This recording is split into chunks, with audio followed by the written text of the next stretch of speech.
to stand up? Okay. Yeah, sure. Let me stand up so I can see you face to face. And let me say how thrilled I am to be here together with you, Mr. President, and also the special treat to be with Enrique Iglesias. Whenever I needed wisdom, especially as a young economist that was trying to understand some part of the world, there was one person in Washington, and basically only one person in Washington, that had wisdom, and that was Enrique Iglesias. He's a really great man, and it's so wonderful to see you. And when I need wisdom about Europe and the world, I always turn to President Zapatero, and so this is really a special joy. Well, we have a lot we could discuss in a very short period of time, so I will summarize everything. We're in a mess. It's a mess. And we're not effectively getting out of the mess right now. Some basic points, which I'll just put on the headlines, and then we can discuss them. First, we're at the end of the U.S. leadership period. A lot of the uncertainties that we feel right now are because the United States does not and cannot lead. But Europe does not fill the void, and Latin America in recent years has been completely deinstitutionalized. Also, no help of the United States as usual, which can't even hold a meeting without a fight in which 8 countries end up not showing up to Los Angeles last week. So Latin America is not in an organized state of affairs. Europe is clearly not. The U.S. has a mindset, the U.S. government, that is, our state, has a mindset that it is still the world leader, which is rather preposterous given global realities, but it leads to tremendous mistakes. A failure of diplomacy, a failure to negotiate, a very harsh line against China, which is completely contrary to the actual needs of the planet, because we need cooperation everywhere. An us versus them mentality, so everybody is divided. Are you on our side or are you on the other side? We cannot function this way, because every challenge we face is not about us versus them. COVID was not us versus them. It wasn't about vaccine nationalism. It wasn't about accusations. It was about getting a pandemic under control. I'll add one provocative statement. We could take it up later. It may shock you or not shock you, or you may say, I already know that, Professor Sachs. But I chaired a commission for The Lancet for 2 years on COVID. I'm pretty convinced it came out of US lab biotechnology, not out of nature. Just to mention, after 2 years of intensive work on this. So it's a blunder, in my view, of biotech, not an accident of a natural spillover. We don't know for sure, I should be absolutely clear.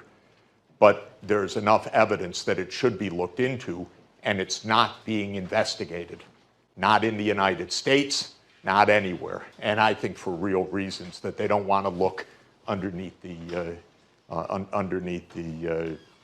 rug too much. Well, that got us into a tremendous mess. Now we have a war that could have been avoided. It would have been avoided if the United States had not been so insistent on pushing NATO eastward and eastward and eastward. In this discussion that we sometimes have, because we don't have much of a public debate, it is claimed that the West never promised that NATO would not go eastward. Let me summarize by saying the West did promise very explicitly that NATO would not go eastward. Bill Clinton, who was not a very consequent leader for many reasons, pressure from Central European countries as well as the domestic vote, said, okay, we expand NATO eastward in the first wave. George W. Bush, who was a walking disaster from beginning to end of foreign policy, enlarged NATO 7 countries: Romania, Bulgaria, Slovakia, Slovenia, Lithuania, Latvia, and Estonia, right up to the Russian border. And then in 2008 had the great brainstorm, well, why don't we enlarge NATO all the way to Georgia? Take a look at the map. What is that about? This was supposed to be a defensive alliance against a country that no longer exists. Now it's on the other side of the Black Sea. My feeling is they were reliving the Crimean War age, that we have to bottle up Russia in the Black Sea. Well, that was Russia's attitude. I don't blame them, whether that's right or wrong. That was their attitude. We should have negotiated. Refusal, refusal, refusal, refusal to negotiate. Then came 2021. Biden came into office. Putin said, we need to negotiate this. The United States said, it's off the table. We don't negotiate this issue. I know it. I mean, I know inside what happened also. But they said no negotiation on NATO at all. 3 times in 2021. In the NATO summit, which you're about to host here in Madrid, and then in 2 declarations, one with the Defense Department and one with the State Department, the United States said, not only is NATO enlargement to Ukraine already cooked in, but we are increasing the military capacity. We're sending billions of dollars of arms. Okay, you don't think that's provocative? It's provocative. So we don't discuss those things because when I say those things in the United States, A, I can't get even published in an op-ed piece, which is usually something that is not quite an issue for me, having written thousands. And because no one wants to discuss these issues. No debate. Please, next week, when you host NATO here, don't just say, oh, yes, United States, you're so wise. Or, oh, yes, we pour more weapons into Ukraine so that more can be destroyed. Please don't do that. Because European leaders have known for 14 years how dangerous it is, but they don't say it. I'd say all the European leaders except for the UK, which knows nothing, unfortunately, because all they know is follow the US. But the rest know. This is not right. This is dangerous. We need to negotiate. We need a different approach. Russia needs to leave, but we don't need to enter afterwards. So if we actually discussed, there's an agreement to be reached. But the point, by the way, is not to push Zelensky to discuss with Putin. That's meaningless.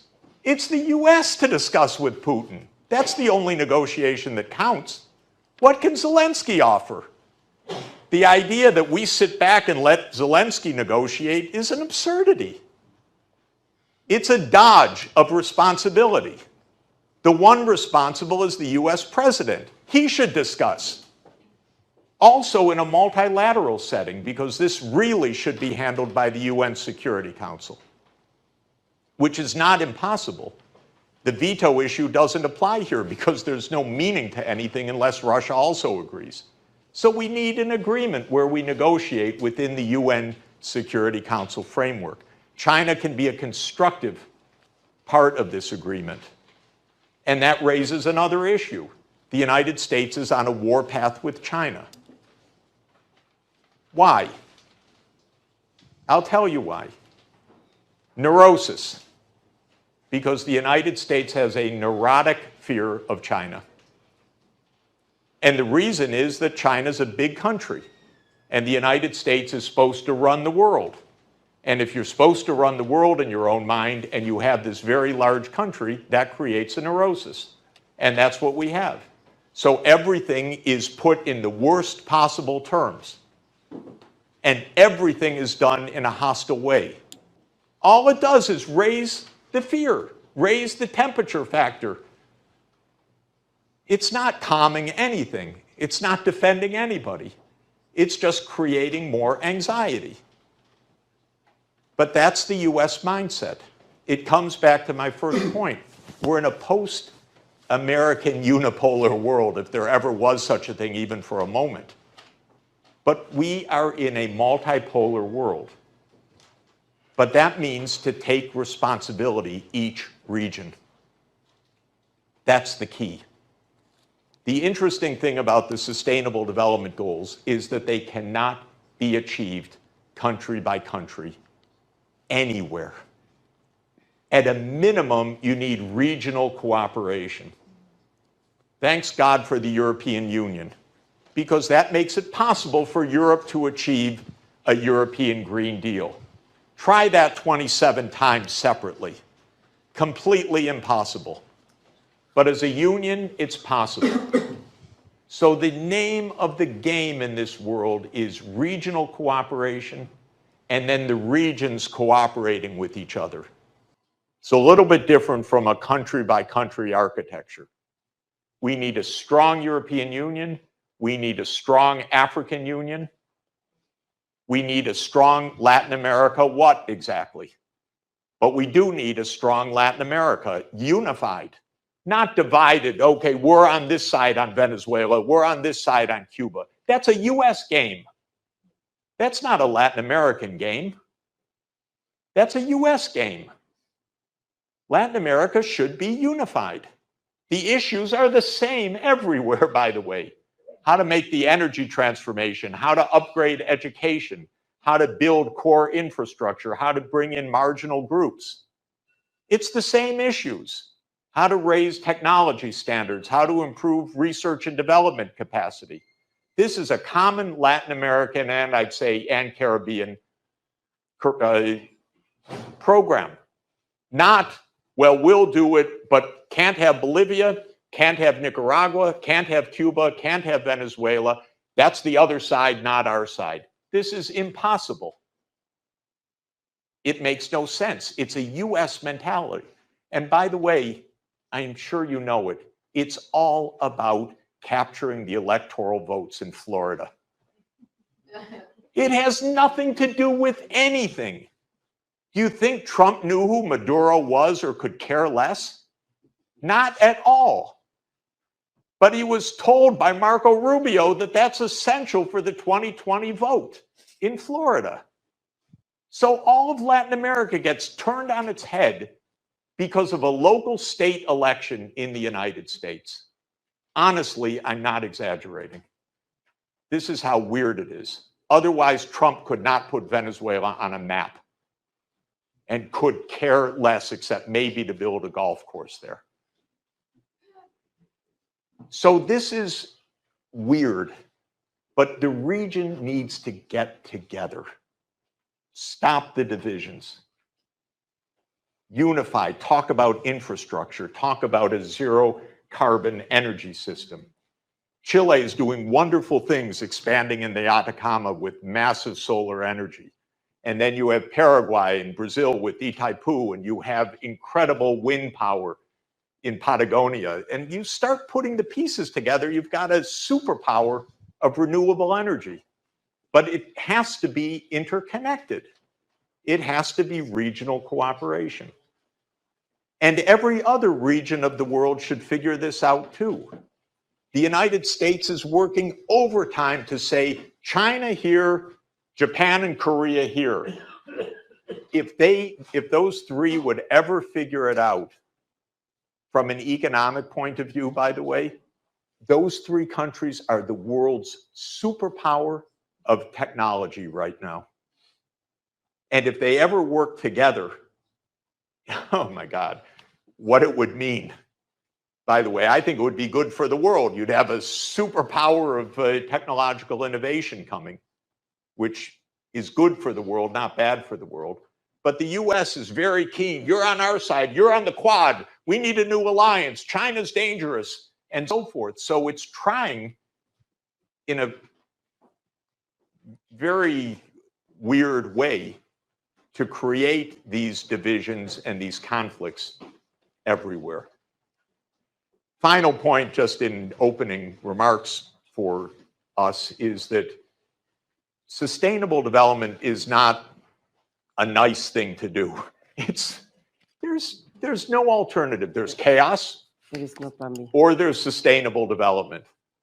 It's not an ideological option.